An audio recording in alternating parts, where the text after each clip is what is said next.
Hey everyone.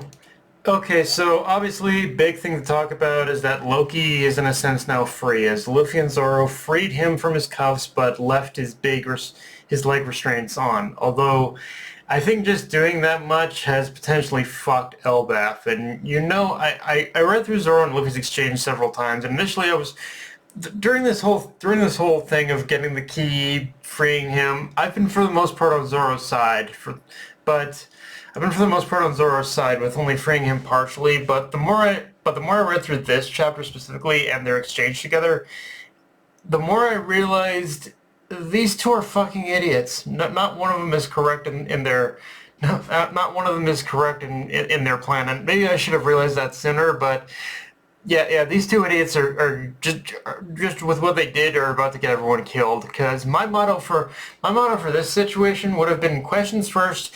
Then if you pass the bullshit test, then I unlock one shackle. Then I ask another question, and if that answer passes the bullshit test, then I unlock another shackle, and so on and so forth. But don't unlock two shackles right at a gate. Like that is just asking for trouble. And what makes matters worse is what we learned from Ripley at the beginning of the chapter about the village of Hagen, about how lightning struck it and the village was burned. Given given what we know about Loki's past and how he apparently destroyed a village, and especially with this chapter, where we also learn the name of Loki's weapon known as Ragnir, a play on Ragnarok and Mjolnir, I think it's fair to say the village Loki burned down as a prank was Hagen, and just the implications of all this really enforce the idea that no matter what happens from here, no matter how Oda develops Loki's character beyond this point, like regardless of true intentions in the long run, in the immediate scenario, Luffy fucked this one majorly. Just the aura coming off this man when he stood up screams, "I'm going to fuck shit up for everyone." And yeah, in saying all that, we gotta talk about Luffy because well, I'm not gonna go on a whole spiel about how this is character assassination, all that crap. I do want to say, ever since Loki and Luffy met, it feels like this chapter was all my worst fears come true. Like, I knew the thing that would be highlighted the most would be Luffy's gullibility. His inability to truly factor in danger, and the danger that Loki posed. And just how Loki was taking advantage of the fact that of Luffy's ineptitude, and how much he how much Luffy is the one who thrives on the excitement of the unknown. And I need to stress this. This is definitely one of, don't get me wrong, all of that is definitely the appeal of Luffy as a character, and I'll grant the argument that we won't know what Loki is going to do. We won't know what Loki's truly going to do until next chapter. But again, when factoring in the build-up to those final pages, something is going to pop from this.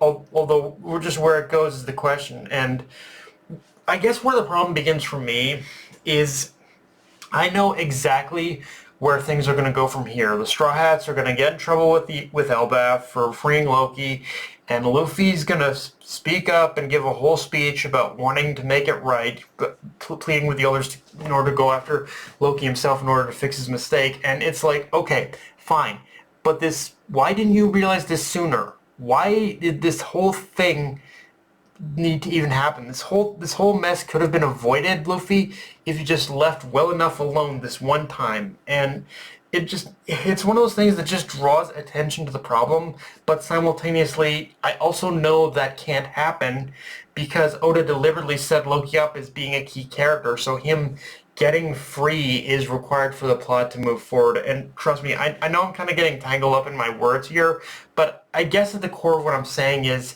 this whole thing with Loki is the first genuine time where the logical cracks in Oda's writing are hard to ignore, where the most annoying thing about it is the predictability. Like, we all, like, I knew instinctively where this was headed, just pretty much from Luffy getting the idea in his head of freeing Loki. Like, I knew I know where it's basically all headed from here. So it's like, yeah, I don't know.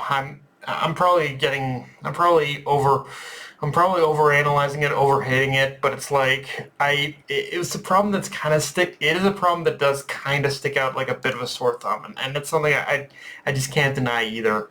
Um, Rant over though.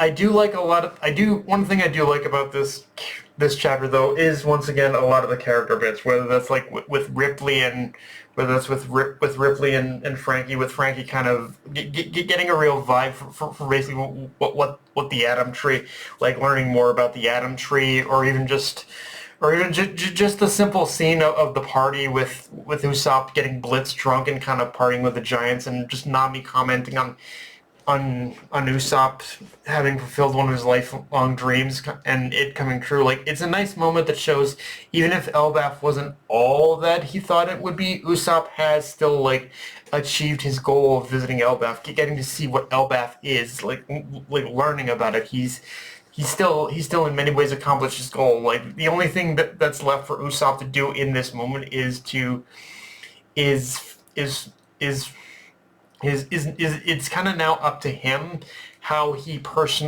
develops beyond this point. And as far as what that looks like, I'm not sure if I entirely agree with him becoming a full-on like Viking warrior wielding a giant weapon and harnessing the power of like lightning and thunder and just the power of Thor and whatnot, as I've seen so many videos speculate. But in saying that, I think there is still a power native to Elbaf. He will learn to wield as his own and incorporate it into it within his own fighting style as a sniper. And while that fire and lightning bit Ripley talked about was more, I think, hinting at what Loki did, I wouldn't be surprised if that in some ways is alluding to maybe something that Usopp may learn to kind of wield these elements as well. And and aside from that, I do admit Roto is growing on me, especially in this chapter where we get to see more of the dynamic between him and his crew, although I am still trying to figure out just how Oda plans to fit Roto and the two giant warrior pirates as a whole into this story, because while I do like these characters, they're sort of just on the sidelines right now. Like, I do know what direction that Oda is headed with these Harudin, but it's the others that I'm trying to, like, where are they fitting into this story kind of thing. But yeah, guys, that's pretty much all I got for this review. If you enjoyed the video, like, comment, subscribe. Follow me on Blue Sky, Analyst Control. Be sure to notification bell, hit the subscribe button, and just share it around, guys. Dark Knight Runway signing off. Later, everyone.